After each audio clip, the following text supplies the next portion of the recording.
welcome back. Today we are going to work through some AP test style multiple choice items. This is going to be kind of a mixed bag covering everything that we've talked about so far. Let's jump into number one. It says, what is the limit as x approaches infinity of this rational function? So when we're thinking about these kind of problems where it's asking what is the value of y approaching as x gets closer and closer to infinity, we want to be thinking about the relative rates of growth of both the numerator and the denominator. So if the numerator grows faster, so if it's sort of bigger on top, the graph, the value of y is going to go to either positive infinity if that leading coefficient is positive, or negative infinity. Now you might have to do a little bit more digging if we're not dealing with polynomials here to figure out whether it's going to positive or negative infinity. But for this, we're not going to get too off track here. So if the numerator is growing faster than the denominator, then we're either going to go to positive or negative infinity. If the denominator is growing faster, so if we have a sort of larger degree on the bottom, then the value of the overall fraction is going to go to 0. Okay, now if you have the same degrees or you have the same relative rates of growth on both the numerator and the denominator, then we're going to go to some other number, but that number is going to be the ratio of the leading coefficients. So I'm just going to say ratio of leading coefficients. And so you're going to have like a fraction, and that fraction will be based on the leading coefficients of both the numerator and the denominator. So like if I have something like 2x squared over 3x squared, this is going to go to 2 over 3. So we need to think about what the leading term of both the numerator and the denominator are here. And since these expressions are not written in standard form, we have to do a little bit of algebraic manipulation to figure out what is that first term. Now, we don't have to multiply these out completely, although since they're just two binomials, it's not going to be that big of a deal to do it. But really, all we care about is that leading coefficient. So what we want to multiply on the numerator, the only one we really need to focus on is 2x times negative x, which is negative 2x squared. And we know there are going to be some other terms here, but that's not really going to affect how we answer this question. In the denominator, the largest two terms are going to be x times x, which is x squared. And again, we'll have some more terms in that denominator, but let's not waste time figuring out what they are, since they're not going to have any relevance to how we answer this question. So when we look at these leading terms, the first thing to notice is that the degrees, or those exponents, are the same, meaning both of these two expressions are going to increase relatively at the same rate. So this is going to be this third category where we're looking at the ratio of the leading coefficients. So the leading coefficients are negative 2 and an implied 1. So negative 2 divided by 1 is going to be 2. And so our answer is B. Now, in this particular problem, we have a polynomial divided by a polynomial, so all you have to look at are those degrees or those exponents of the leading term.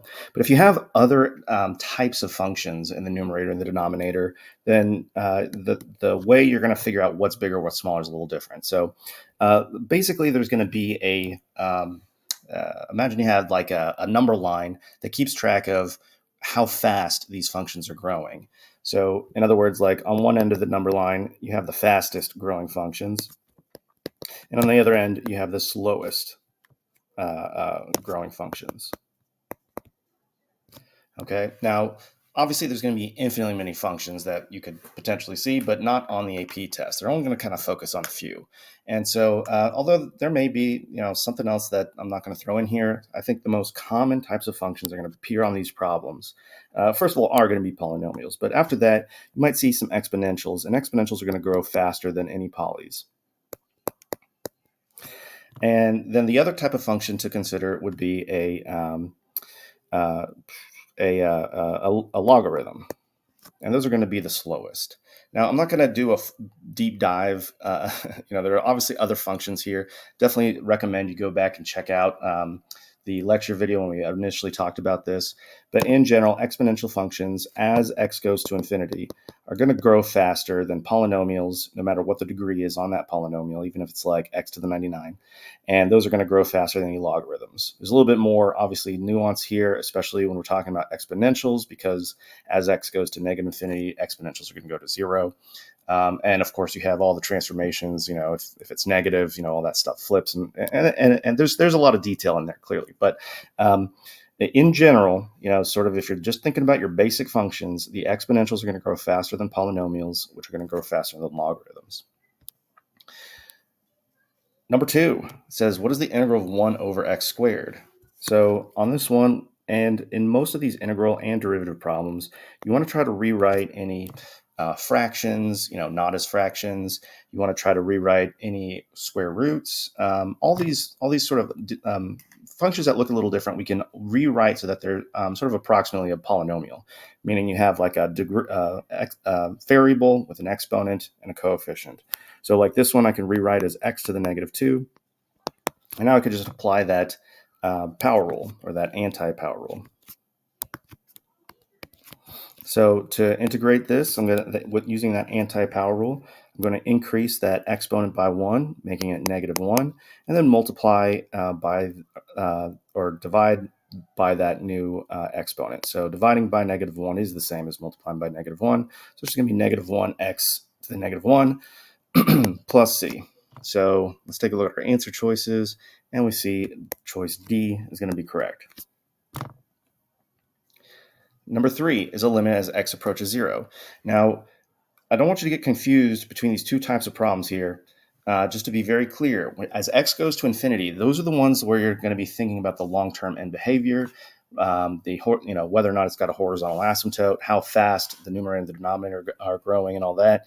But if x is approaching a specific number here, if we're trying to find what is the limit as x approaches a value, we need to approach these problems a little differently. So you can think of these as like two totally different types of problems. Okay, with the number 1 talking about the horizontal asymptote, and number 3 talking about what is the value of the function approaching as x gets closer to a certain number. So basically what's going on here is, like, let's say you have your x-axis and your y-axis. You've got some function going on in between. What we want to know is, as we approach the value of the function, as we approach x equals 0, what is the value of the function getting closer to? Okay, so kind of think of this one as like, what's the y-intercept? And most of the time, you're not actually going to see that there is a y-intercept. But when we're talking about a limit, we don't care exactly what the value of the function is at that number. Like, we don't care what f of 0 is. That could be the value of this limit, but most of the time it's not going to be. What we want to know is, like, what is the value of the function approaching? So as far as like a 3-step process for answering these type of limit problems, first, you just want to try direct substitution. If you can just plug in the number and get a value, then that's going to be your limit. Now, most of the time, that's not going to work. If I plug in 0 here into x, it's here, here, here, and here, you can see I'm just going to get 0 divided by 0, which is undefined. And that's what's going to happen most of the time. Not always, though. Like, sometimes you just get lucky. You plug it in, you get a value, and then you're done with the problem. But so you always want to try that first, just in case you kind of get that easy way out. So now if it doesn't work out, then if you plug in that number and you end up with something divided by 0, which is going to be the most common thing, you're either going to end up with like a number divided by 0, or you're going to end up with a 0 over 0. And so depending on which of those two situations you have is going to inform you on what is going on with the graph there. Because for it to be undefined, either you're going to have a vertical asymptote or you're going to have a hole. And whichever one it is going to affect how you answer this question. So it's really important that you know, like, which one that it is. So if you get a 0 over 0 situation, that's where we're going to have a hole.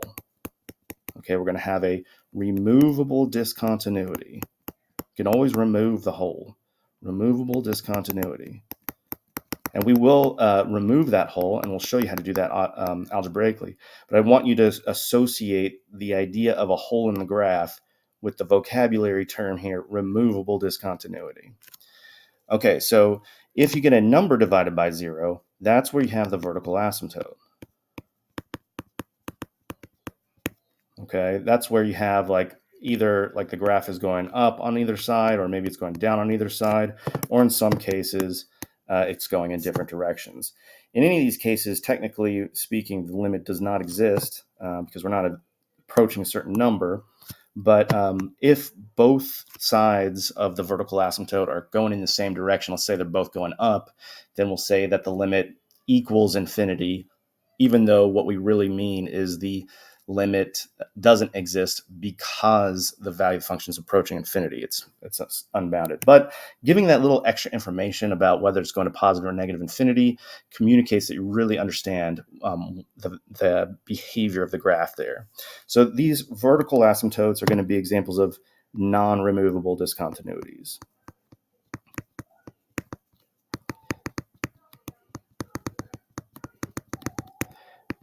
Okay, and to just try to help you like remember, because it can be easy to forget vocabulary terms for mathematical objects often. You can get wrapped up in just doing the math and not really remembering like what the names of the properties and all that stuff is called. But removable discontinuities, that keyword removable means that you can remove it, you can get rid of it. And algebraically, what that means is we can factor the numerator, the denominator, and we can find a way to remove that whole so that we get an almost equivalent function that doesn't have the whole, which otherwise would be actually an equivalent function. So that's going to be like our step 2 is like figure out like, is it going to be a vertical asymptote or is it a whole? Okay. And then so from there, it's going to determine what you do. If you have a vertical asymptote, then you need to check the values on either side of that vertical asymptote and figure out whether or not the function's going up or down. Are the values increasing or decreasing? And if you have a whole, what you want to do is you want to remove the whole. Okay, it's a removable discontinuity. Remove the whole, typically by factoring, although sometimes there might be some other kind of algebraic manipulation that you have to do. Like maybe you're working with, I don't know, trig functions and you got to rewrite them or something like that. But most of the time it's just going to be a matter of factoring and canceling. Okay, so let's go ahead and factor these two. I think we've done enough of a deep dive there on that one. So let's go ahead and get into the algebra here. The numerator, we can factor out an x squared. So that leaves me with x squared times 5x squared plus 8. And the denominator, I'm going to factor out an x squared again, leaving me with 3x squared minus 16. And so it looks like we do have that whole at 0. You can see that if I plug in 0, these factors of x squared will just be 0, so I'll get 0 over 0. And so let's remove that whole. Just sort of like ignore those x squareds and try direct substitution again. We're gonna always go back to that. So plugging in 0 to the factors that we have remaining, meaning like here and here, we get 0 plus 8 over 0 minus 16. So we get 8 over negative 16, which is negative 1/2. So our answer is A.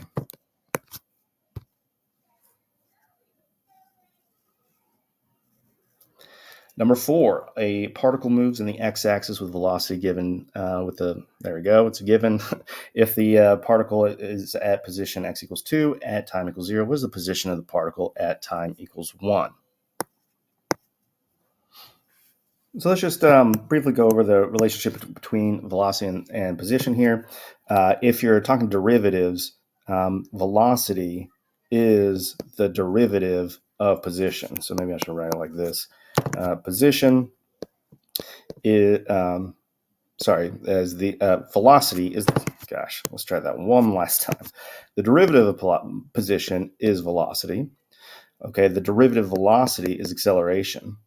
Now, if we go the other way, then velocity is the integral of acceleration, or the antiderivative, I should say, and position is the antiderivative of velocity. So in this case, we're given velocity, and we want to find position. So position is the antiderivative of velocity, we need to find the antiderivative of that v function. So if v of t is 3t 3t squared plus 6t. This is multiple choice. You don't have to write this, but on a free response question, what you'd want to say is that, okay, well, position, or in this case, x, we'll say x of t is the set of antiderivatives, and we'll find that using integration, of let's just say vt. So v of t is 3t squared plus 6t. So using the power rule or the anti-power rule, we're going to increase that exponent by 1, so it's t cubed, divided by 3, so 3 divided by 3 is 1, plus 6t squared, let's see, so t squared, 6 divided by 2 is 3. And then we've got a plus c. Now, to actually figure out the position at time equals 1, we need to know what that c value is. And that's what that initial, that initial position is going to help us figure out. It says it's at position 2 when time is 0. So to figure out what c is, we're going to just say, all right, we're going to use that information that they just gave us and say that when x is 2, time is 0. And so we've got 0 plus 0 plus c equals 2. So c is 2. So now I can write my entire x equation here, t cubed plus 3t squared plus 2, and substitute in t equals 1, because that's what I want. I want the value of x when t is 1. So here we've got 1 plus 3 plus 2. That's going to be 6. Our answer is B.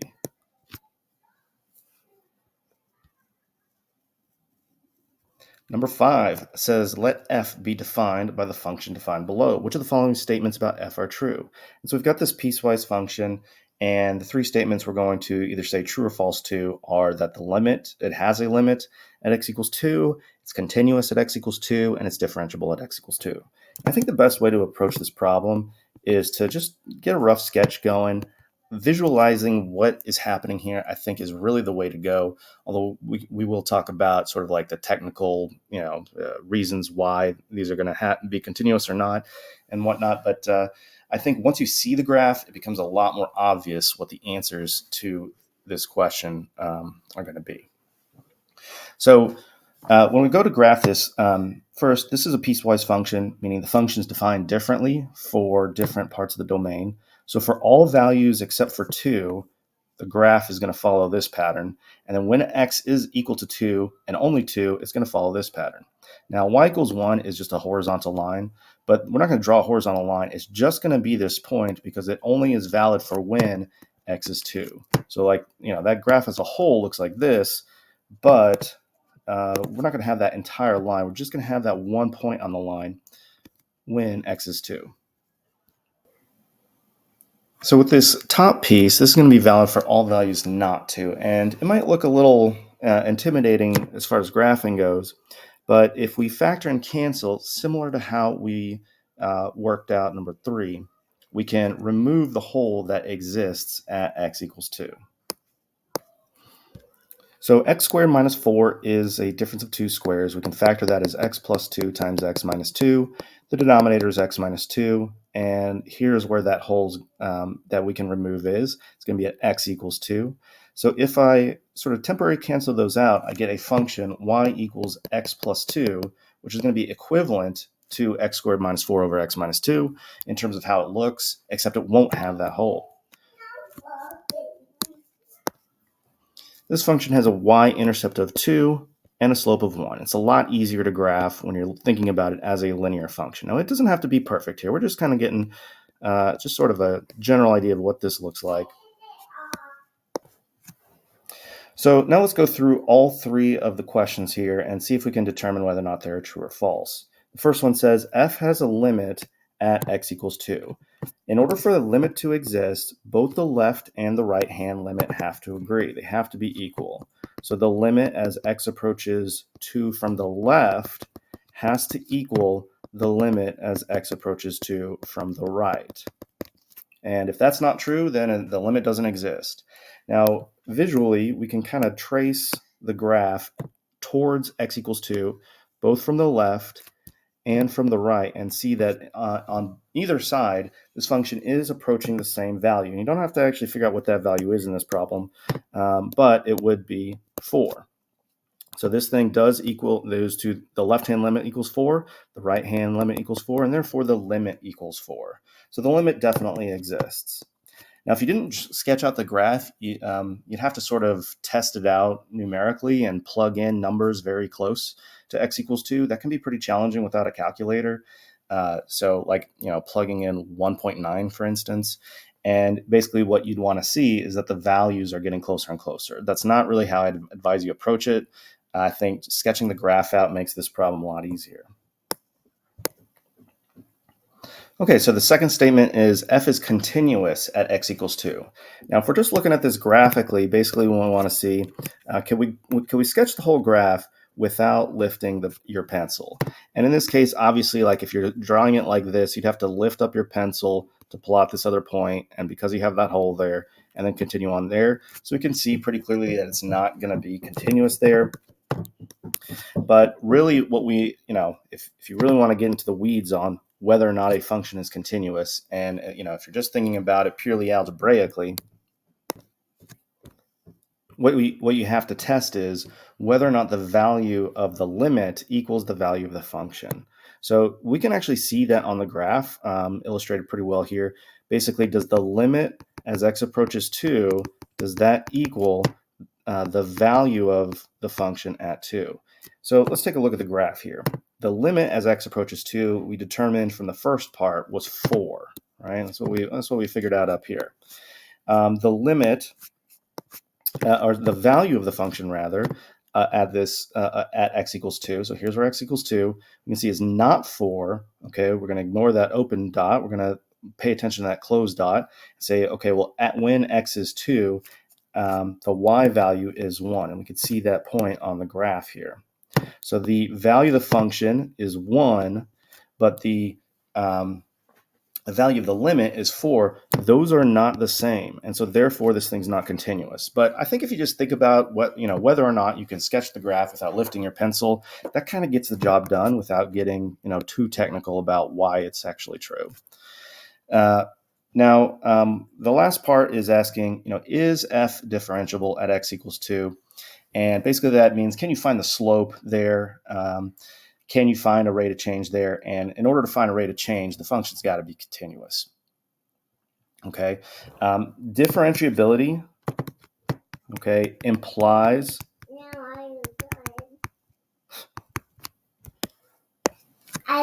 so a function that is differentiable is going to be continuous. So differentiability implies continuity. And so the contrapositive to that must be true. In other words, if it's not continuous, then it's not differentiable. Okay, and so since we don't have continuity at x equals 2, we do not have differentiability.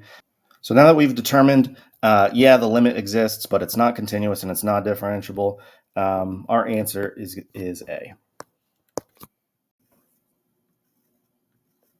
Number 6 says if f of x equals cosine of 3x, then what's f prime of pi over 9? So we just really need to find the derivative of that function f, and we can do that using the chain rule.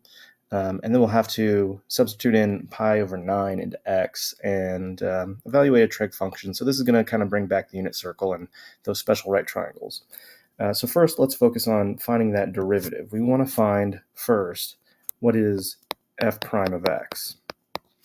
Okay, so to differentiate a function that is a composite, meaning you have a function within another function, first you're going to differentiate that outside function. And the derivative of cosine of something, cosine x, is the opposite of sine. So I'm going to write that sort of color-coded here as sine of that something, negative sine. The inside function is going to initially stay the same. So what we have here is this 3x. And so that's going to stay the same on that right there.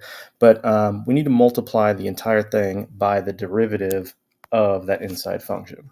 So the derivative of 3x is just 3.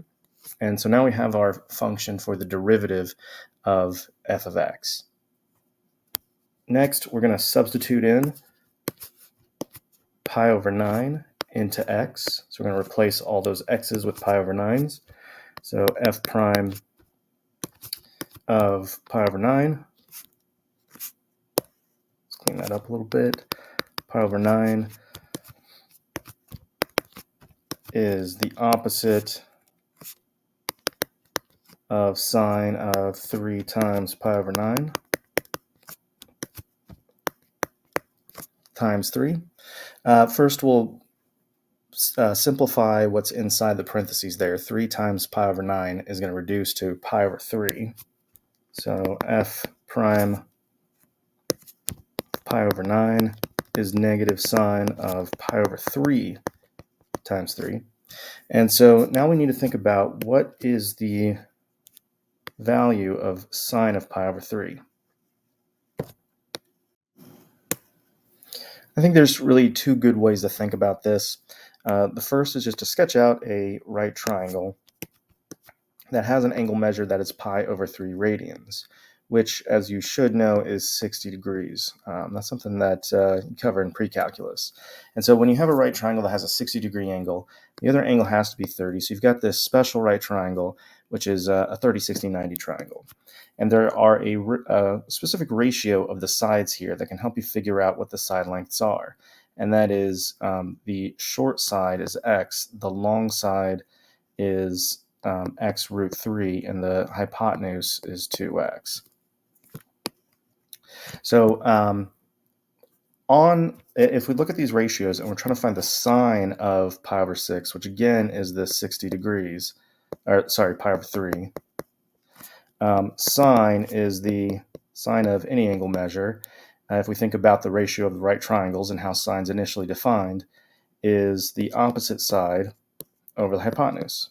Okay, so opposite side being this one, hypotenuse being this one.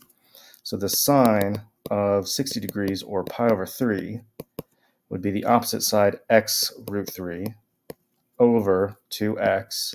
And we can simplify by reducing that x over x to 1, and we get root 3 over 2. So that's one way you can come up with that value. Another way is to think about the unit circle. And maybe I'll draw that over here, just to, I'm going to have to draw it a little smaller here. And in the first quadrant of that unit circle, which is a circle that's centered at the origin and has a radius of 1, the angle measure pi over 3 is right here. It's still 60 degrees, so I'm going to just label it as 60. But it intersects with that unit circle at a particular point. And because the hypotenuse in this case would be 1, and kind of going back to those special right triangle ratios, we can determine that the x value here, in other words, the short leg here, is 1/2, and the long leg, which would be this vertical side here, is root 3 over 2. And anytime we're trying to evaluate a sine function, we want to report back the y coordinate of that unit circle. And the reason for that is kind of going back to this explanation with the triangle over here. But either which way, you got to know that sine of pi over 3 is root 3 over 2. So going back to what we're actually trying to find here, we got negative root 3 over 2 times 3. And so that'll simplify to be negative root 3, or sorry, that's negative 3 root 3 over 2, which we can see is, is it there? Yep, it's E.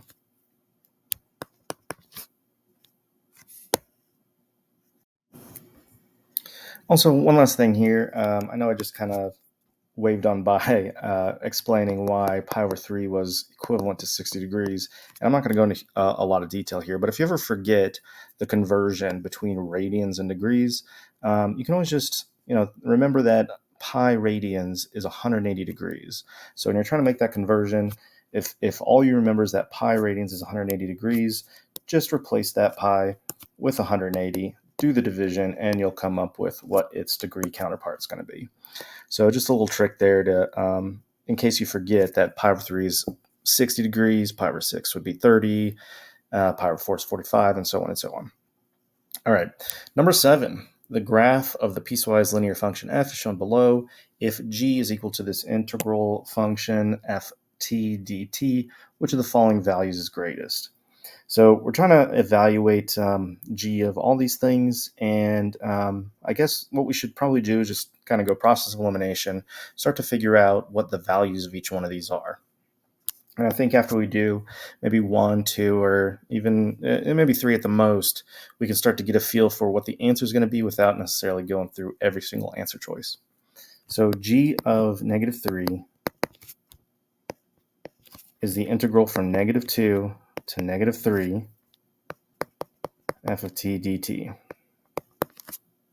Okay, so as I'm looking at this integral, and anytime you're going to take a geometric approach to it, you do want to fix these signs. If you're going to take a fundamental theorem of calculus approach to evaluating an integral, you don't need to worry about flipping the signs because the fundamental theorem equation will sort of take care of that for you.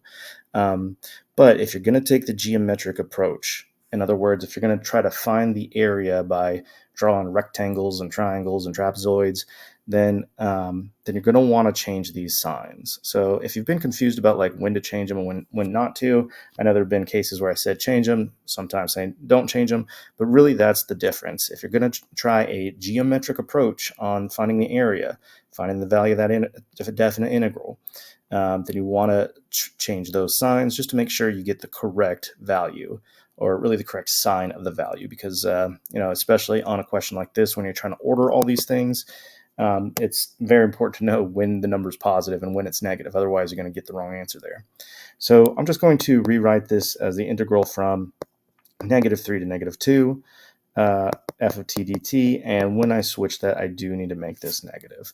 So basically what this is going to find, and maybe we don't even need to actually evaluate it, maybe we just do this one actually, just a good practice, is to go from -3 to -2. So here's -3, here's -2, we need to find the area here. And so we can see, basically, this one is actually not that bad here because we have a 1 by 1 square here. This triangle is going to be half, so this area is going to be 1.5. I'll just call it 1.5 here. Now, since the area is 1.5, but we had to switch the bounds, that means g of -3 is going to equal 1.5, negative 1.5.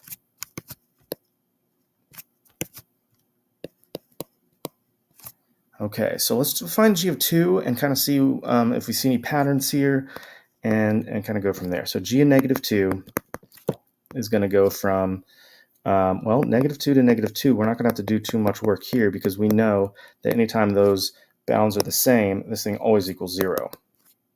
So if we're looking for which value is the greatest, so far, g of 2 is our winner because it's bigger than negative 1.5.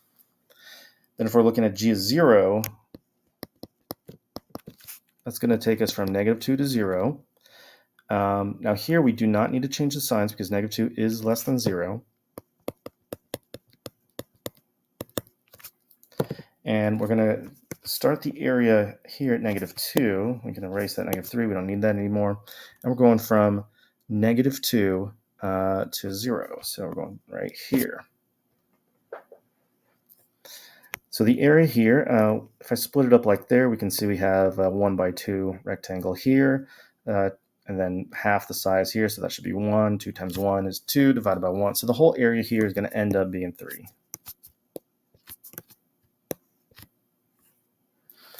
So this one is going to equal 3, and that's going to be our new value to beat. Now before I go and evaluate choice D here, g of 1 is just going to find the area between -2 and 1. Right? I'm going to go all the way here. So instead of just finding the area from -2 to 0, now I'm finding the area between -2 and 1, and obviously that's got to be greater, right? That's got to be bigger than that 3 that we found. So we're going to go ahead and say if there's going to be an answer, it's got to be D.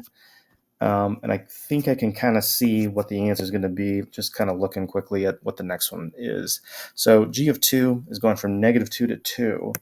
And the reason I know this is not going to be the answer is because this is going to have an area that is smaller than the area we just found. And that's because it contains all this positive area, which is what we got for g of 1, but also takes away some of that value with this area under the curve. Remember that any area under the curve is going to count as negative area. So you're going to have some positive area for a g of 1, subtract a little bit extra.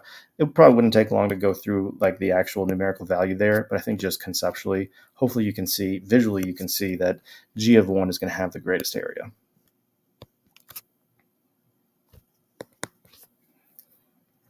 Number 8 says the graph of the function f is shown below between 0 and 3 of the following, which has the least value. So here again, we're coming up with, we're going to have to go through these and kind of order them and keep track of which one has the smallest value rather than the greatest value like we did in number 7. The first one is asking for the integral or the area under the curve between 1 and 3. So here's 1. Here's 3, so we're talking about this area. I'll go ahead and just highlight that because that's going to serve as our benchmark value here, whatever this area is.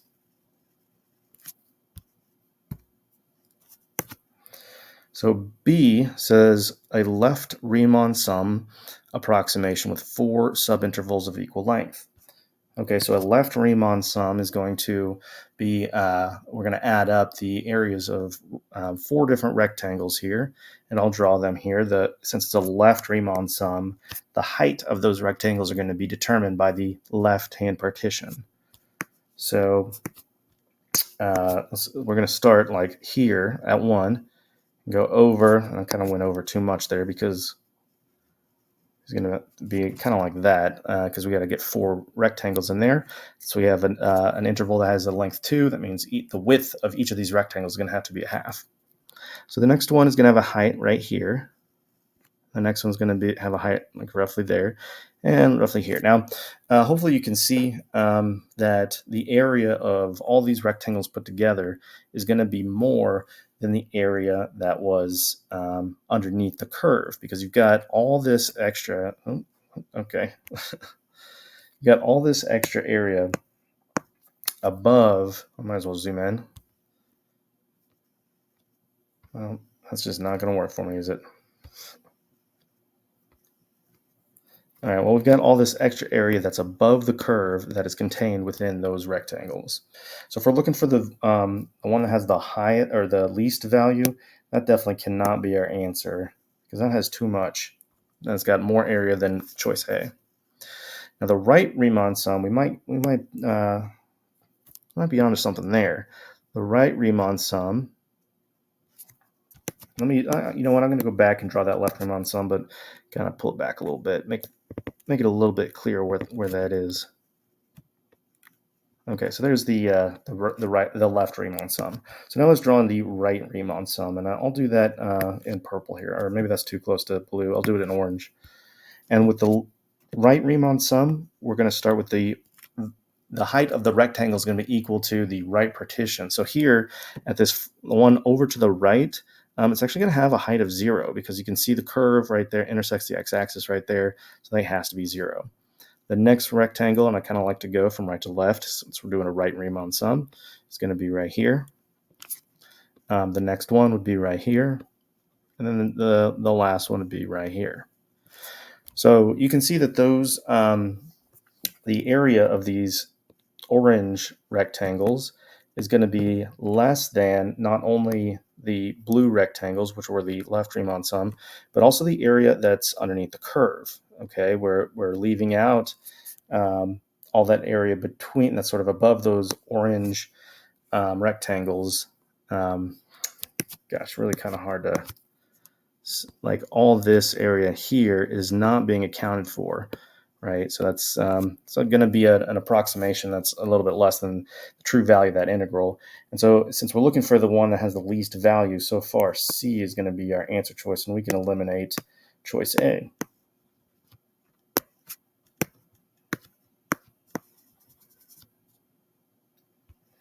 So D is the midpoint Riemann sum approximation, and for those midpoint sum midpoint Riemann sum approximations, we're going to be choosing the midpoint of the interval to serve as where we're going to find the height of each rectangle.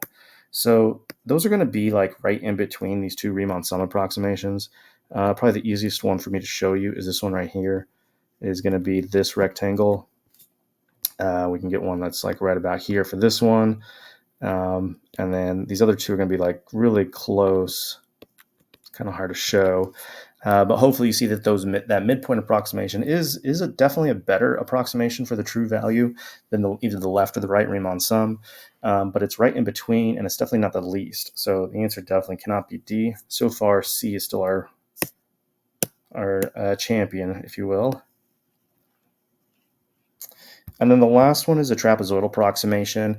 Typically, this is going to be your best approximation of the area under the curve compared to these rectangular ones because it takes the endpoints of each partition and connects them and creates a trapezoid rather than a rectangle for that area.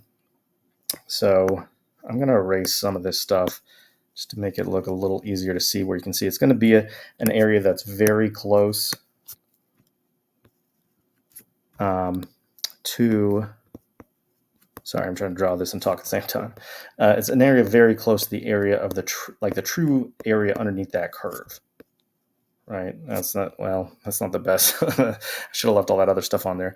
But the point that I'm trying to make here is that this area is going to be very close to that integral here, and it's definitely going to be more than the area with the right Riemann sum approximation. So our answer is C here, and just in general, I'll just kind of touch on this one last thing before we move on, is whether or not the right and left Riemann sum end up being over or under approximations of the curve depend on whether or not the curve is concave up or concave down. So notice how this one is concave down. So the right Riemann sum will always be a underestimate for the curve. Okay, so right Riemann sum is an underestimate for a concave down curve, whereas a left Riemann sum is an overestimate for a concave down curve. Now, if the graph's concave up, like, let's say you had a parabola, or like a similar problem to what we have here, let's see here. So like, yeah, if we had something like this, then the left Riemann sum is going to be the under approximation. So it kind of flips on you. So a left Riemann sum is going to be an underestimate for a concave up curve. And the right Riemann sum will be an overestimate for a concave up curve. So just a little something else to chew on there.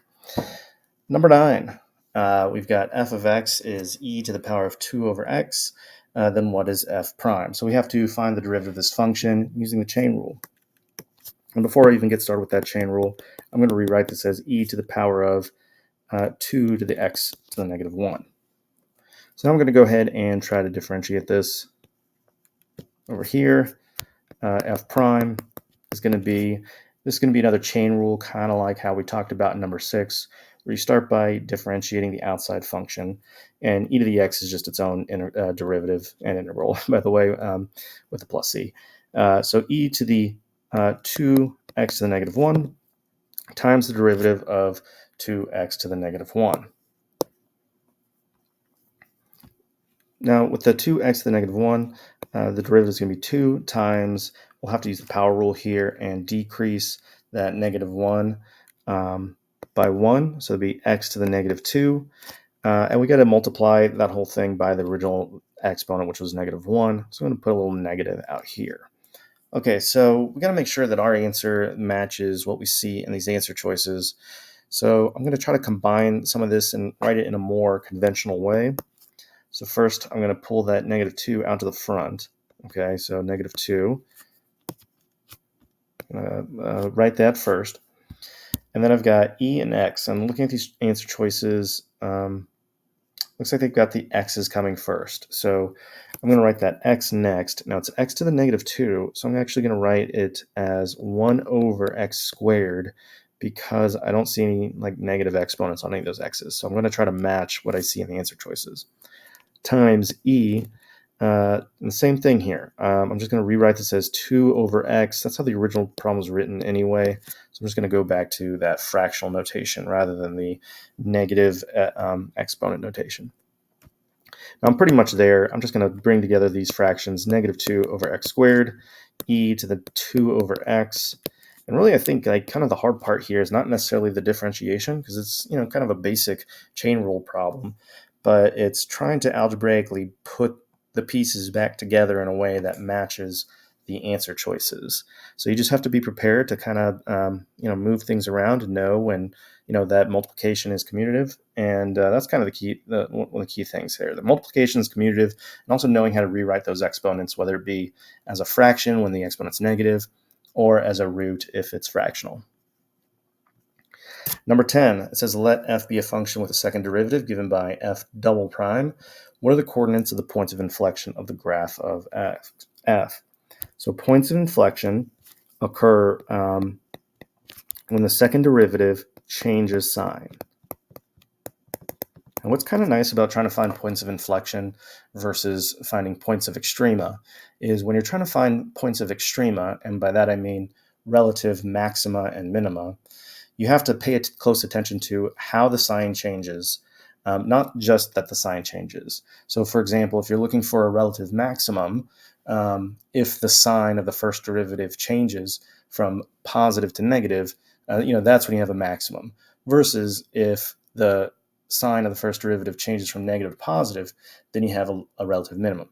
But if you're being asked about points of inflection, you have to find that second derivative, so find the subcritical values, create a number line chart, figure out when it's positive, negative, and we're looking for sign changes, but we don't have to worry about like which direction it's going, because whether or not it changes from being positive to negative or negative to positive on that second derivative, the points of inflection will be at both of those. So like I was kind of alluding to before, to find those, we want to find when f double prime either equals 0 or is undefined. Those are going to be what we call the subcritical values, and they're going to serve as partitions on our number line, because those are going to be the only places where the sign of f double prime could potentially change from either positive to negative or vice versa. So the zeros that we have to work with here are going to be at x equals 0, and notice that particular root has a even multiplicity. And typically what that is going to mean is that the sign is not going to change at that particular root. So we shouldn't expect it to change there. And if our values kind of match that, then that's going to give us a high degree of confidence we're doing it right. And then these other two roots, 3 and 6, they're just singletons. So we will expect there to be points of inflection at 3 and 6, but probably not 0. But let's see. So we got 0, we've got 3, and we've got 6.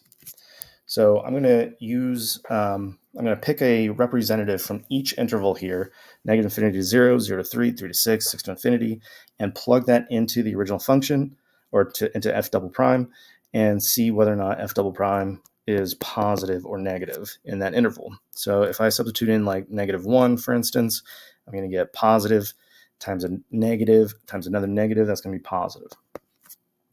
Now, you don't really need to catch this up front, but it's kind of nice when you do. That x equals 0, again, has an even multiplicity, meaning that it's a root that occurs twice or 4 times or any multiple of 2. And when that happens, we are expecting the sign to not change. So if you were to plug in something like 1, you'd have a positive times a negative times another negative, which is positive. All right, and notice the sign didn't change there. If we pick a number like 4, we get a positive times a negative, so that's going to be negative. Again, not an even multiplicity, so we were expecting a sign change. And if we plug in a number like 10, we get positives all the way around. And so we do get the points of inflection at 3 and at 6. So our answer is going to be D. Now, if you really understand your multiplicities of the roots, you can get away with not making this sign chart. I think the sign chart really will help you be confident in your answer. But if you really do understand like when you're going to have sign changes and when you're not going to have sign changes on a polynomial function based on the multiplicities, you can answer this question a lot faster. Okay, that brings us to the Desmos section, or the calculator section. We are not going to be using TI-84s. We're going to go with the new stuff, the good stuff, Desmos, to answer any of these questions that might require it. Some of them may, some of it says they will not necessarily be needed, so there may be some problems here where we don't actually need Desmos. We're only going to pull it out when we absolutely have to. So number 11 says the graph of f prime, the derivative of f is shown below for x values between -2 and 5. On what intervals is f increasing? And f will be increasing anytime f prime is positive. In other words, if the slope of f is positive. So this is a graph of f prime, and so since we're looking for f prime is positive, that means where the graph is above the x-axis. So you can see it's going to be increasing here and here and here and here. And so it's going to be basically from -2 to 3. So our answer is going to be B. Now, one thing that has thrown off some students is, like, when I say that f prime is positive, they might be like, well, hang on, wait a minute. It's not going to be positive at x equals 1. And that's okay as long as all the other points around it are positive. So if you're only equaling 0 at just a single x value, but it's positive everything around it, you can still include that in that interval without having to take it out. Number 12 says the first derivative of the function f is defined by f prime equals sine of x cubed minus x for x values between 0 and 2. On what intervals is f increasing? So again, f is increasing when, like we said before, I guess I got erased there, f prime is positive. So f is increasing where f prime is positive. Now, this is a pretty wild function that you're not going to be able to just like take a look at that or find when that's equal greater than 0 very easily. So because we're using in the calculator section, we're going to go ahead and see what's going on with this graph, what it looks like. So we pull up Desmos here and type in f, this equation here, sine of x cubed minus x, and I get this graph here. Now, one thing I want to point out here is you probably noticed, or at some point, I know I've helped a lot of students who get frustrated when they try to type f prime of x equals, and then nothing's showing up here. And that's because you're not allowed in Desmos to define your derivative functions like this. You have to define it as f of x, even if on the paper or on the question it says f prime. What I like to do is just give it a different name like y or g or anything else, and then say, okay, well, that's just, if we call it g, then g is equal to some other function if we need to. So in this case, you actually don't even need to put the f prime equals or anything equals. You can just write sine of x cubed minus x.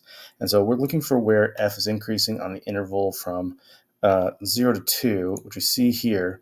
Now, one thing I like to do when we have an interval is to restrict this function on that interval. So I'm going to type this little curly bracket, 0 is less than or equal to x is less than or equal to 2. So that way I'm only looking at what exactly I need here. And so we want to know when is this when is f increasing, which is when this, which is f prime, is positive. So you can see it's positive from here to here. So it's from 1 to about 1.69. And so that's going to be our answer. So I'm going to look back down here and see if I can see that. So we want between 1 and 1.69. And there we go. Our answer is B.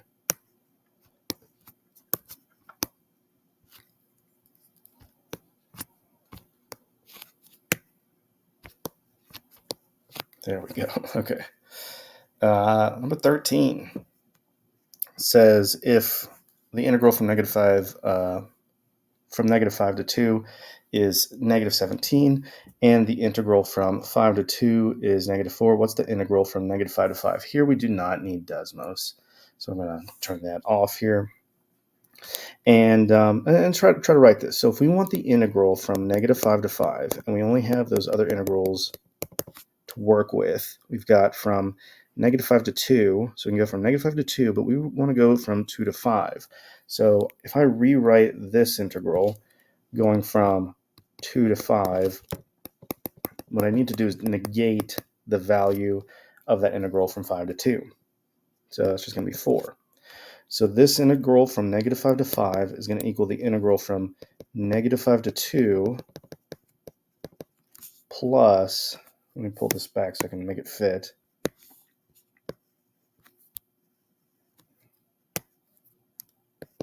the integral from 2 to 5. And the integral from -5 to 2, as it states, is -17. And the integral from 2 to 5, well, give us 5 to 2 is -4, so 2 to 5 is going to be +4.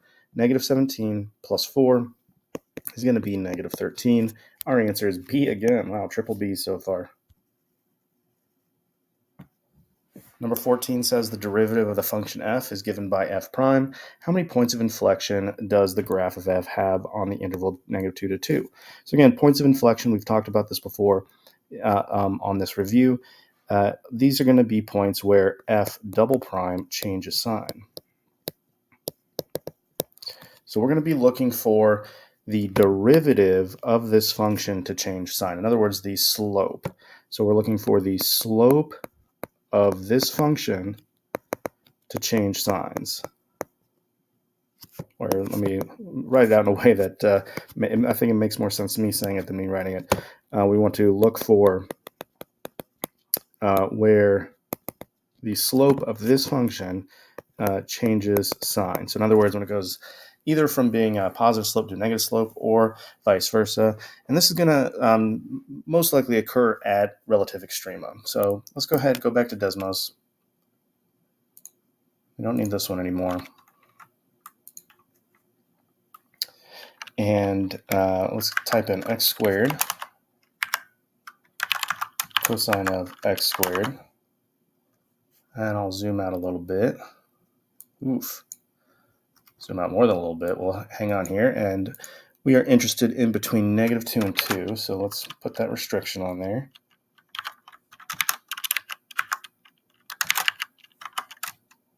Okay, this is a little bit easier to digest. And okay, so let's go back to the actual question here, which is to find where are points of inflection on f, which are going to be where f double prime changes sign. F double prime is the derivative of f prime, which is what we're looking at here. We're looking at f prime, and we want places where the slope of this graph changes sign. So there's actually going to be quite a few here. So we see the slope initially here is negative, and then we do change sign at about -1.83. Now, it's not asking for where this is happening. It's just asking how many times does it happen. So it happens here once, and then again, the slope is going to change from being positive to negative right here. So it's going to be a second one, a third one. Basically, all these relative extreme are going to count. So we got 1, 2, 3, 4, and then 5. So our answer is going to be E.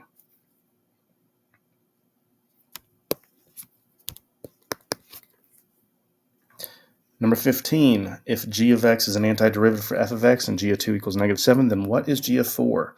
We are not going to need Desmos for this one. This is just going to be a straight-up fundamental theorem of calculus question. If g is the antiderivative of f, or for f, then that means f is the derivative of g. Okay, so g prime is f. You can really identify these problems as being fundamental theorem problems when they start talking about, like, okay, this function is the derivative of that, and then they give you one coordinate and then are asking for another one. That's usually like the kind of a flag saying, hey, this is probably going to be a fundamental theorem problem. So let's set that up with the bounds of the integral being the two x values of these 2 points here. So we want to go from 2 to 4 of g prime x dx. And so the fundamental theorem of calculus, which is that, or at least part of it, which describes how to compute a definite integral, it's not going to let me just move that little piece over, that's okay, is going to be the difference between g of 4 and g of 2, which are the antiderivatives of g evaluated at the endpoints. So one of these two values is given, right? They give you g of 2, but are asking for g of 4. So we need to isolate g of 4 in this equation. So if I add g of 2 to both sides, I'm going to get the integral from 2 to 4 of g prime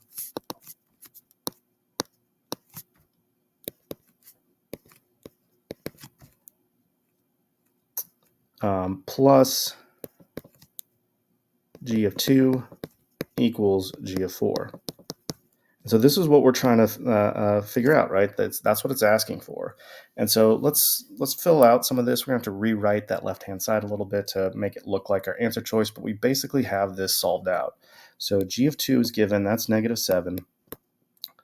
So we have -7 plus this, and looking at these answer choices, looks like these answer choices have that -7 out to the front. So I'm going to rewrite this as -7 plus, and then this value right here.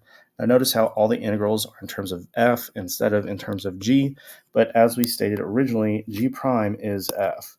So we're going to rewrite g prime as f, and they're doing it in terms of t, so I'm going to basically make that switch right here as well. Just a variable switch. It doesn't really affect the problem because there's no other variables in play here. So 2 to 4, yeah, I guess that's it. That's g of 4, and so that's going to be our answer. So let's see, where is that answer choice? It's going to be E.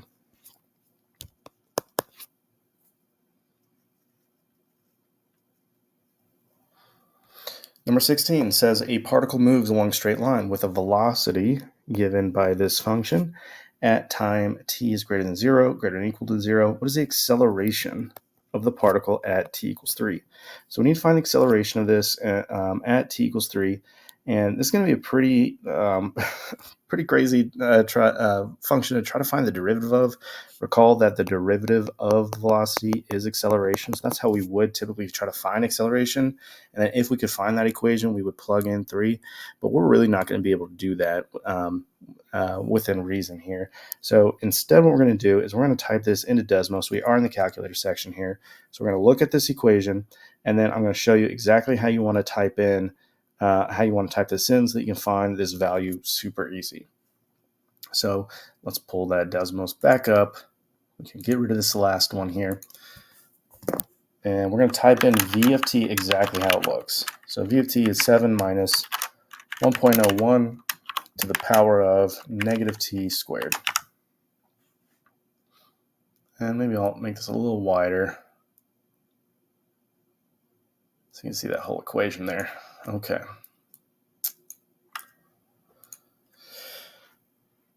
Okay, so we want the acceleration. Now we know that acceleration is the derivative of velocity, and if this were a free response question, you want to make a mention of that anyway, but we want to type that in just kind of exactly how we would write it on the free response section, where a of t is the derivative of v of t. And so what we're doing here is we're essentially just defining what acceleration is, and once we do that, we can just find the acceleration at time t by just writing it using function notation. A of 3, that's our answer, is 0.05. Looks like they have it rounded up. Choice B here, 0.055. Number 17 says the table below gives values of a function f and its derivative at selected values of x. If f prime is continuous on the interval, what is the value of this function? So this is going to be, again, another fundamental theorem problem where you have the integral from -4 to -1 of f prime x dx is going to equal f of -1 minus f of -4. This is going to be a pretty easy question to answer, but look at how much data and information they give you that you don't really need. This is really going to make sure that you know how to answer this question, and you're going to get rewarded with a question like this if you are using the fundamental theorem and you're thinking about it as you dive into this question, because it is such an easy question to answer if you set it up correctly.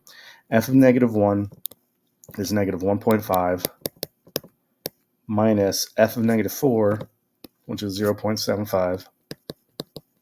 And so there you go. And since this is on the calculator section, even though that computation is not too crazy, I'm going to open up Desmos and I'm going to type that in. Anytime I've got, especially on this uh, multiple choice section where all the answer choices are simplified, I do not want to make an arithmetic error and miss points on this one. So I'm definitely going to pull out the calculator, type that in, and just verify this. Oops, I just circled the wrong one because I'm talking too much. Is B. Okay, it is going to be negative 2.25. But yeah, don't get too confident with your arithmetic. This is not the time to be the arithmetic hero. Just use the calculator when you can on pretty much any arithmetic you've got to do. On the free response question, you don't have to worry.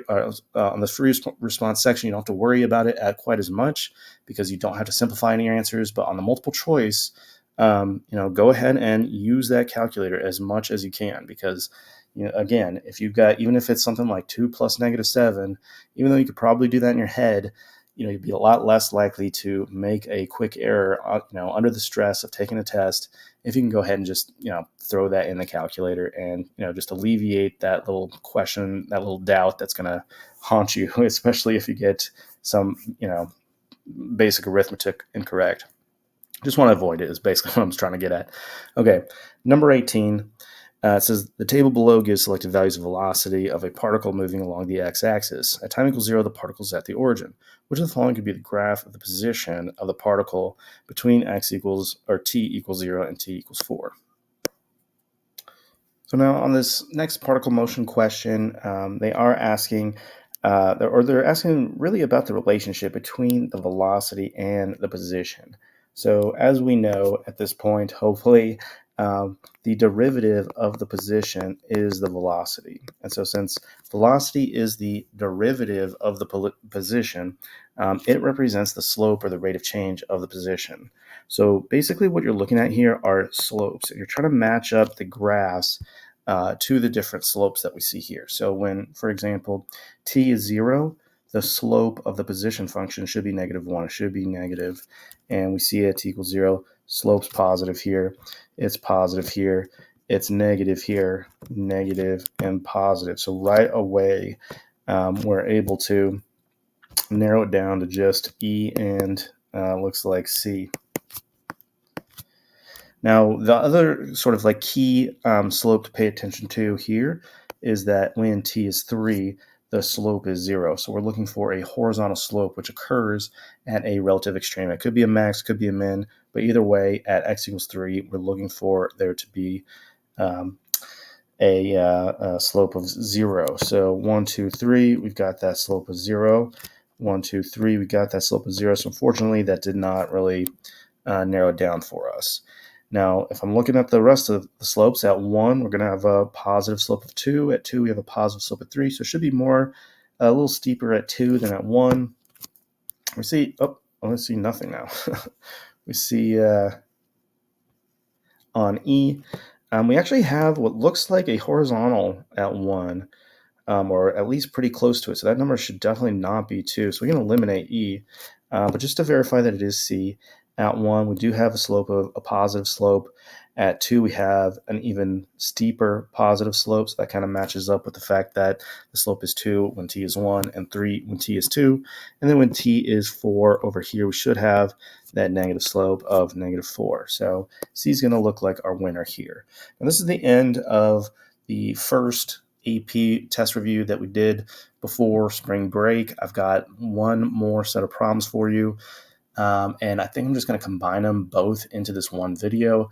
It's all practice doing AP multiple choice problems, so there's really no sense in splitting it up, I think. So we're going to fade to black here, and we're going to open up with the second day of AP test review that's going to send us off into spring break. Welcome back. We've got some more calculus AP test problems for us to practice. These are all going to be multiple choice, and none of them are going to require a calculator. So these are all problems that you may expect to encounter, not necessarily are going to encounter, but you would be expected to know how to work all these problems, or at least enough of them to get the score that you're interested in. These are all fair game, is what I'm saying, for the AP test. So number 1 says we're looking for an integral from 0 to 2 of x cubed plus 1 all to the 1/2 times x squared dx. And this is going to be a u-substitution problem. We're going to let u be defined as x cubed plus 1, and therefore du would be 3x squared dx, but we don't have a 3x squared dx. We only have an x squared dx. We only have this right here. So since we want to make a replacement, we need to rewrite that du equation by dividing both sides by 3, giving us 1/3 du is x squared dx, and now I can successfully make that u substitution. So I'm going to rewrite this integral, but I'm going to be careful with my bounds. I'll come back to that and write this as u to the 1/2 power. Now it would be times 1/3 du, but I'm going to factor out that 1/3 and write it out in front of that sum. Now, I said we had to be careful about those boundaries because when you make that substitution, that u substitution, you also have to convert these x values that are the upper and lower bounds of the integral. These, remember, when you're finding a definite integral, what you're really finding is the area underneath that curve. And we're finding the area between 0 and 2. And those 0 and 2 partitions that we would create that are basically like creating the interval for which we're finding the area underneath, those are x values. And so when we convert everything to u's, we also need to convert those x values to u's as well. And we use that u equation that we created at the very beginning. So if we're trying to figure out what that upper bound is, for instance, we're going to say that since x is 2, 2 cubed is 8 plus 1 is 9. So in other words, 2 cubed plus 1, that's going to be 9. That's going to be our new upper bound. Actually, maybe I'll write that in blue just to show that that's actually changed. And to convert the lower boundary, which was originally 0, 0 cubed plus 1 is 1. So our new lower bound is 1. Okay, now we need to find the antiderivatives of u to the 1/2. We can do that by doing that good old anti-power rule here. And so we've got 1/3 times, now this would be, let's see, u, we want to increase that power by 1, so it's going to be 3/2. We need to divide both sides by that new exponent, which would be equivalent to multiplying by 2/3. And so I'm also going to factor out that multiplied by 2/3 on the outside. I'll multiply it on the next step here, but that way this will just look a little cleaner here. We're going to go from 1 to 9. So now I can do the multiplication. 2 times 1 is 2. 3 times 3 is 9. So we get 2 9ths on the outside. And now we want to plug in 9 and 1 into this equation. Plugging in 9, so we got 9 to the 3/2. Then we want minus 1 to the 3/2. Now 1 to any power like this is just going to be 1. But with that first power, we've got 9 to the 3/2. I think the easiest way to try to evaluate this in your head is to do the root first, or take care of that denominator in that fractional exponent. So if we're raising something to the 1/2 power, that's the same thing as square rooting it. So if you have a 2 in the denominator, you could do that first. Square root 9 to get 3. And then 3 cubed is 27. So we get 27 minus 1 is 26. So we have 2 9ths times 26. 26 times 2, that might stretch your arithmetic skills a little bit. It might be worth working out to the side here. 4 and 5 is going to be 52. So our final answer here, no calculator, is 52 9ths, and that's going to be A. Number 2 says let g be a continuous function using the substitution. So they're actually giving us the u substitution here. That's pretty nice. The integral from 2 to 3 of g of 2x minus 1 dx is equal to which the following.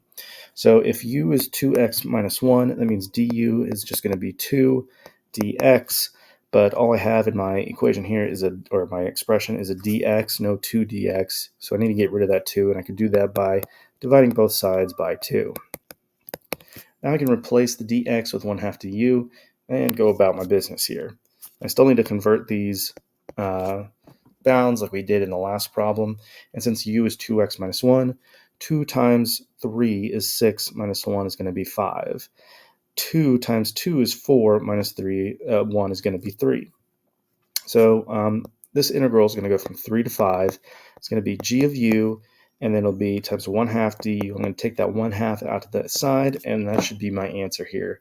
I'm looking at my answer choices, and I do see that our answer is going to be D. Number 5 says determine each of the following integrals. Now, okay, there's no multiple choices here. We're just going to have to do the work and get each one of these. It does look like all three of these are going to be u-substitution problems. So as we go through each one of these, I want you to be thinking about, like, how do you know what to declare as u? So basically what you want to be looking for on each of these is you're looking for an expression, or at least a piece of the expression. We can also find the derivative or something very close to the derivative somewhere else in the expression. So in letter A, we see x squared minus 5. If we're going to let u be x squared minus 5, then we can see at least part of the derivative there, which is 2x dx, in the rest of the equation. Now, we don't see exactly the same. This is not a perfect match, but it's close enough that we can manipulate that du equation ever so slightly to get it to a point where we can make a direct substitution. So if I divide both sides of these du equations by 2, I'm going to get 1/2 du equals x dx. And now I see that x dx right there. And so I'm going to substitute both of these.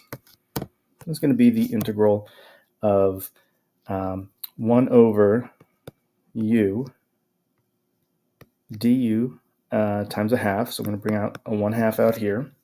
And we know the integral of 1 over u is the natural log of u, or at least the natural log of the absolute value of u. Always having trouble with the zooming on this thing. So this is going to equal 1/2 times the natural log of the absolute value of u plus c. And since we're trying to evaluate this in terms of x, we want to go back and resubstitute in the u. So we have 1/2 times the natural log of the absolute value of x squared minus 5 plus c. On letter B and on letter C, we're going to solve this very similarly. On B, we're going to let u be 1 minus x squared, and so du would be negative 2x dx. And here I have 8x dx, not 2x dx, and it's also not negative. So we're going to have to kind of do two steps here to get that du equation to a point where we can actually use it for the u substitution. And so the first thing I'm going to do is divide both sides by negative 2 to get rid of that 2. And since I actually want 8x dx, I'm also going to multiply both sides by 8. So it actually becomes negative 4, because 8 divided by 2 is 4, du equals 8x dx. So now I'm ready to make that substitution. I've got the integral of the square root of u times negative 4 du. Okay, now square root of u is the same thing, and I'll write that little note up here as u to the 1/2. So to integrate that, I'm going to increase that exponent by 1 to 3/2.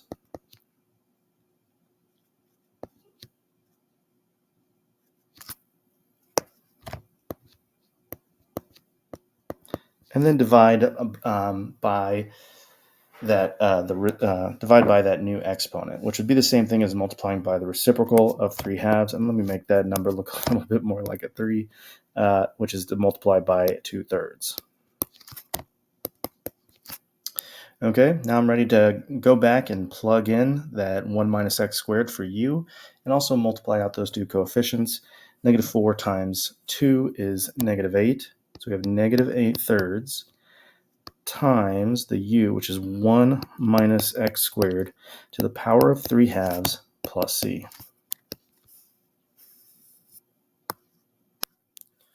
Number 3 is 3x times cosine of 5x squared dx. Here we want to let u be 5x squared. Du then would be 10x dx. And here we actually have 3x dx. So I need to transform that 10 into 3. And I can do that by dividing both sides by 10. and then multiplying both sides by 3. So 3/10 du is 3x dx. We're going to have kind of a nice little fraction here. So after making that u-substitution, I'm going to have the integral of, now we have that 3x dx is going to be 3/10 du. So I have 3/10 du, and I'll write that du after the cosine, but cosine of u du. Now we know since the derivative of sine is cosine, the antiderivatives of cosine are sine plus c. So this is going to equal 3/10 times sine of u plus c. And since u is 5x squared, we're going to get 3/10 sine of 5x squared plus c. Throw in some equal signs there just to try to stay consistent. Okay, number 4.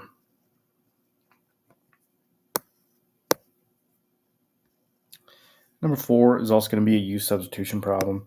It says use the table to determine this integral from 0 to 1. We're going to let u be this x cubed plus 3. I'm going to write that out over here to the side. Let u be x cubed plus 3. Then therefore du would be 3x squared dx. And in this problem, we've got 5x squared, not 3x squared. So if we divide both sides by 3, kind of like we did in a couple of previous problems, and then multiply both sides by 5, there we go. So yeah, divide both sides by 3, multiply both sides by 5. We're going to end up with the 5x squared dx that we need. So we got 5/3 du is 5x squared dx. And now we're ready to make those substitutions. Actually, there's one more thing that we need to do before we can make those substitutions, and that is to update these boundaries so that they're in terms of u instead of being in terms of x. Remember that those boundaries represent x values that are the partitions of the interval for which you're finding the area underneath. So if x equals 0 was the initial lower bound, if u equals x cubed plus 3, the new lower bound is going to be 0 cubed plus 3, which is 3. The upper bound, which is originally x equals 1, is now 1 cubed plus 3, which is going to be 4. So we're going to go from 3 to 4 instead of from 0 to 1. But now I am actually ready to write the u-substitution. I'm going to substitute in for 5x squared dx, 5/3 du. And then we're going to go from 3 to 4 here. And then we also have this f prime of u.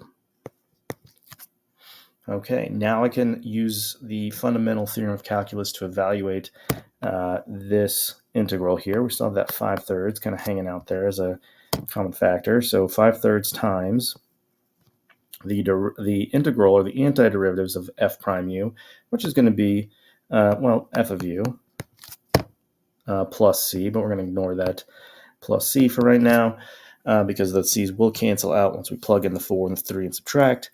So we've got 5/3 times f of u from 4 to 3. So this is going to equal 5/3 times f of 4 minus f of 3. And those values are going to be acquired from the table.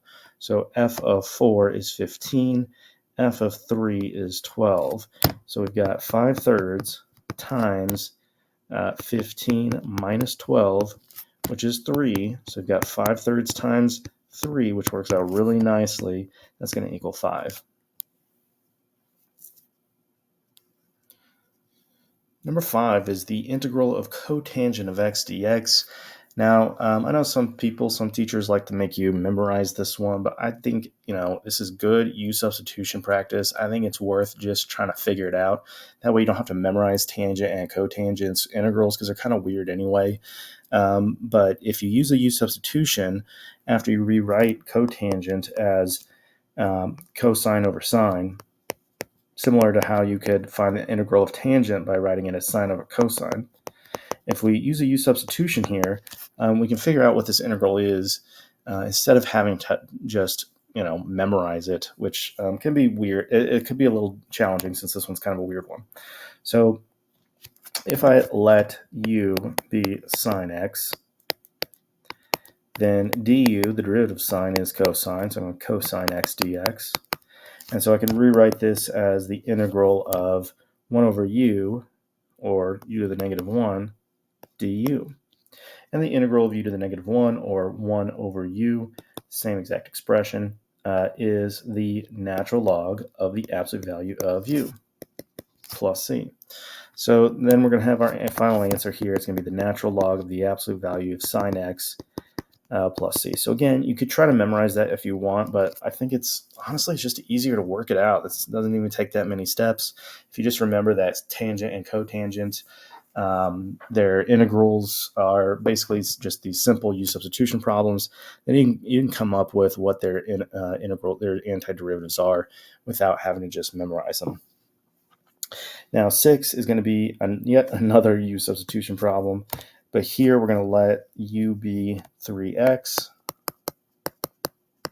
and then du will be just 3 dx, although we have 2 dx here, not 3 dx. So we need to divide both sides by 3, and then multiply both sides by 2 to get that 2 dx.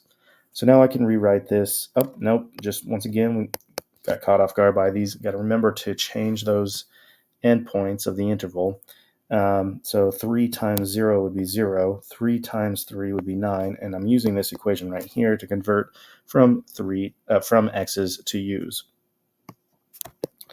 So yeah, after I go ahead and make that u substitution, I'm going to have the integral from 0 to 9 of, since u is 3x, cosine of u, and then since 2 dx is 2/3 du, I'm going to have the du, and I'm actually going to put that 2/3, factor that out, and put that out in the front.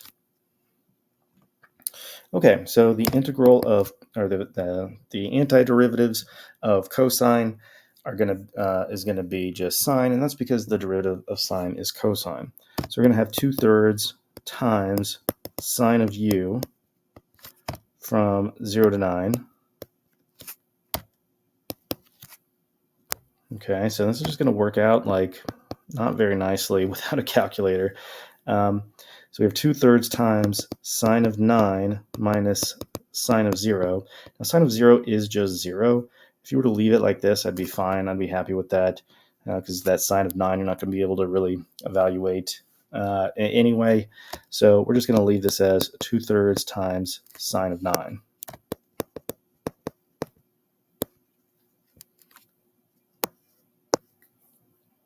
Number 7 says, if the function f is continuous for all real numbers and capital F prime is f, okay, basically that means f is capital F is the antiderivative of f. Okay, so capital F is the antiderivative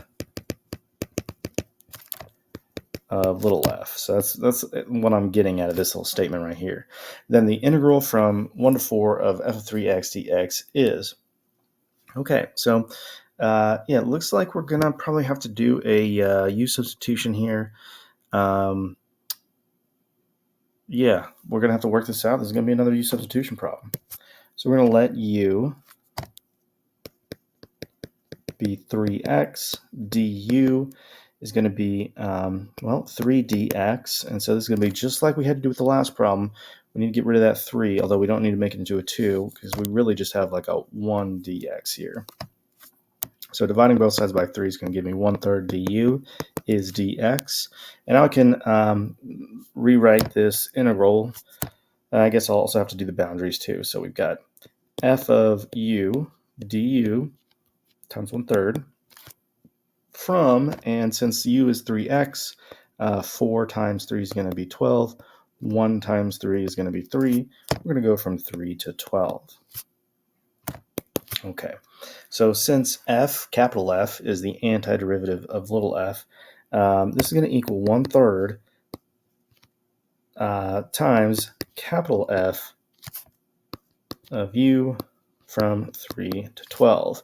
So we just need to plug in 12, plug in 3 to that capital F function, which is the antiderivative of the little f function.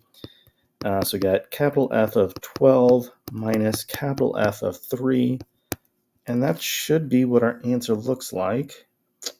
Yep, there it is. It's letter C.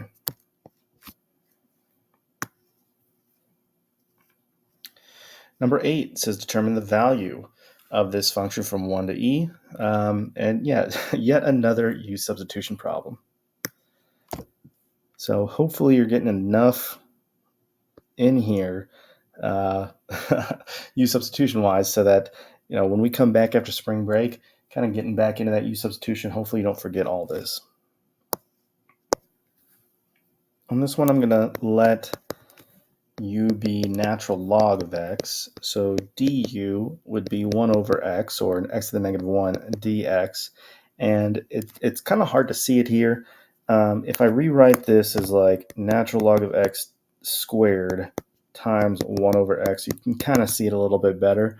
I don't really like rewriting it like that. I don't think it's totally necessary. Hopefully you can just kind of see where the 1 over x dx is in the original problem.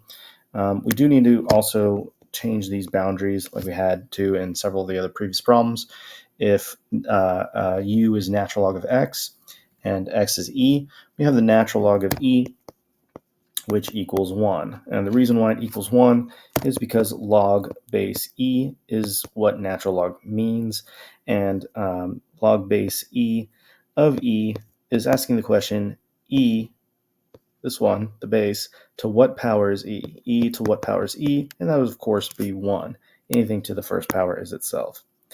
So, anyway, the natural log of e is 1. And in the denominator, we have the natural log of 1, which is 0.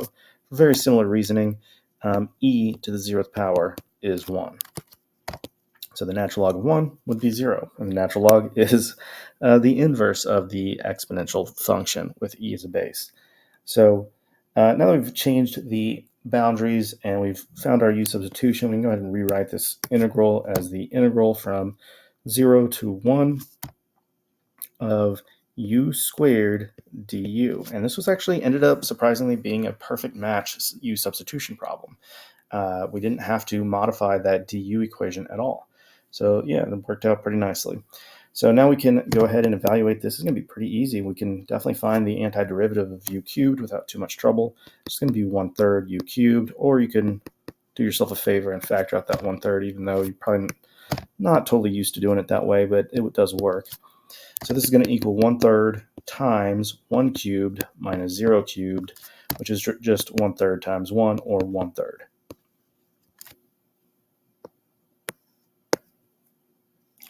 Number 9 says determine the average value. Okay, so for an average value problem, we're going to be finding an integral, and then we're going to divide by the length of the interval that we're integrating over. So it says find the average value of sine of 4x on the interval 0 to pi over 4. So we are going to have to do a u-substitution because we are going to have to integrate, but let's take it one step at a time. Let's set up our average value equation, the integral from 0 to pi over 4 of sine of 4x dx divided by pi over 4 minus 0. Remember, it's the integral on that interval divided by the length of that interval. And that's going to give you the average value. So the denominator here is going to be pretty straightforward. It's just pi over 4. But that numerator, we are going to have to do a u-substitution on because we've got a composite function. Remember, the u-substitution is used on, kind of like when you use the chain rule to differentiate a composite function. If you need to integrate a composite function, you are going to use what's sometimes known as the anti-chain rule, which is u-substitution. So we're going to let u be 4x. So du is 4dx. Now I don't have 4dx, I just have the dx. So I need to divide both sides by 4. Another thing I need to do is change those boundaries. So since u is 4 times x, I'm just going to multiply those boundaries by 4. So pi over 4 times 4 is just pi, and 0 times 4 is still 0. And so I have the integral from 0 to pi of sine of u, and then times 1/4 du. So I'm going to put that 1/4 on the outside there. Now notice here I've got 1/4 divided by 1/4. Those will reduce pretty nicely. You can multiply both the top and the bottom by 4 if you want to think about it that way, or just think of dividing a fraction by another fraction. 1/4 divided by pi over 4 is the same thing as 1/4 times 4 over pi. those 4's are going to cancel out either way. So you're just going to have the 1 on the outside and the pi in the denominator. And I think I'll simplify that before I move forward any more with that integral, just because it does simplify so nicely. So I've got just the 1, which I don't even need anymore. It's from 0 to pi sine u du over now just pi. Again, that 1/4 over pi over 4 reduced. So now I can evaluate this, and am I going to be able to, let's move all this over to the left just a little bit so we can fit everything. The integral of sine is going to be negative cosine, and that's because the derivative of cosine is negative sine. So this is going to be the opposite of cosine of u. Of course, we have a plus c in there that we're just going to ignore for now, from 0 to pi over pi. And geez, I'm going to have to move this a little bit more. Really get this. Okay. So anyway, cosine of pi is going to be, let's see, cosine of pi is -1. So we have -1 minus cosine of 0, and cosine of 0 is 1. So this ends up being -1 minus 1 is -2, and negative 2 would be, well, I guess that'd be +2. So we have 2 over pi, and that should be our final answer for 9 to get that average value over the interval 0 to pi over 4. And that brings us to our last problem here, number 10. Pick one of the following 3 integrals to complete. Now, you could choose any one of these 3. I'm actually going to work out all 3 just so you can kind of see how they're all worked out, or how I would work them all out. Yeah, so let's start with the first one. We'll do that one in red here. Okay, and here I'm going to let u be, well, I guess what I want here is u to be sine of 3x. Sine of 3x. Let's see. So du would be cosine of 3x times 3. Okay, got to use that chain rule, but I don't actually have the 3. Oh, and of course I got the dx there. Don't actually have the 3, so I need to divide both sides by 3. So that'd be 1/3 du is cosine of 3x dx. And so now I can rewrite that as the integral of u to the 5th times 1/3 du. Okay, so we've got 1/3 times the integral of u to the 5th, which is u to the 6th divided by 6. So it'll be times 1/6 plus c.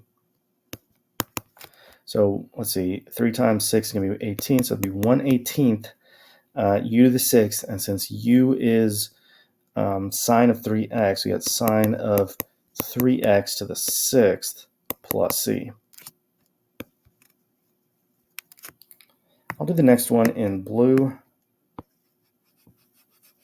Here, we really don't need a u-substitution at all. I don't even think that a u-substitution would really even help all that much.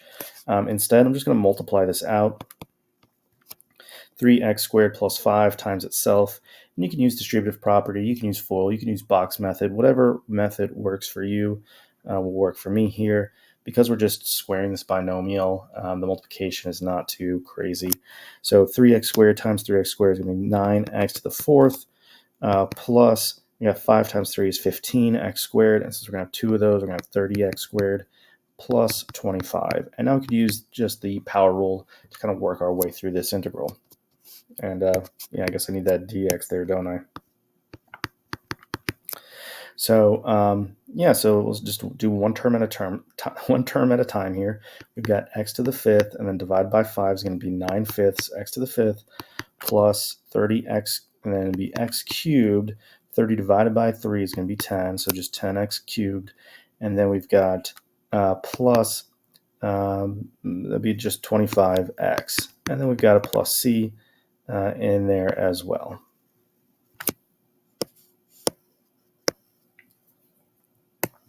Now this last one I'll do in green, and looks like it's going to be another u-substitution, but this one's going to be a little bit of a sleight of hand, it's going to look like. But yeah, so here we're going to let u be x plus 4, and du then would just be 1 dx.